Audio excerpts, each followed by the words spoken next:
నమస్తే అండి అందరికీ. నేను మీ చక్రవర్తి. ప్రెజెంట్ మీరు చూస్తున్నారు కదండీ! ఈ బొప్పాయి ప్లాటు మొత్తము మనం గుజరాత్ నుండి తెప్పించినటువంటి ఫెర్టిలైజర్‌తో అయితే ఈ బొప్పాయి ఇందులో మనకు అంతర పంటగా వేసినటువంటి వాటర్ మెలన్ అయితే కల్టివేట్ అయితే అవుతోంది. మనము దీనికి ప్లాట్ స్టార్ట్ అయినప్పటి నుంచి కూడా కంప్లీట్ గా గుజరాత్ మీరు చెప్పిన ఏదైతే ప్రోడక్ట్స్ ఉన్నాయో అవి తప్ప ఇంకా ఎటువంటి ఫెర్టిలైజర్ అనేది యూజ్ చేయడం లేదు.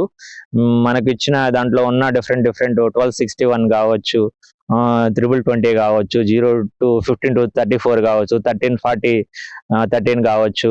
ప్రతి ఒక్కటి ప్రోడక్ట్ అయితే ఎక్సలెంట్ గా వర్క్ అవుతుంది. చాలా మంది రైతులు ఏమంటే డిఫరెంట్ గా అనుకుంటున్నారు, దాంట్లో పొటెన్షియలిటీ ఉండదు, గ్రోత్ రాదు అని చెప్పి అంటున్నారు. కానీ బట్ నేను ట్రయల్ పర్పస్ కింద ఎలా అయినా కానీ సక్సెస్ చేయాలనే ఉద్దేశంతో 100% వచ్చాను. బట్ ఇది వాటర్ మిలన్ అనేది కాదు, బట్ మీరు కావాలంటే పప్పాయి కూడా చూడండి.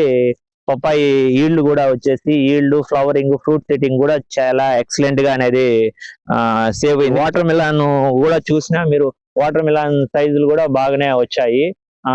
ఫ్లవరింగ్, ఫ్రూట్ సెట్టింగ్ కూడా చాలా బాగుంది.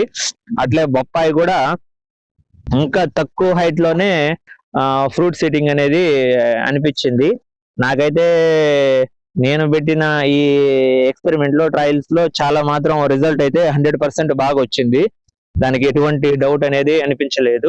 ప్రతి ఒక్క బొప్పాయి చెట్టు మాత్రం మంచి ఫ్లవరింగ్ స్టేజ్ లో అయితే ఉంది.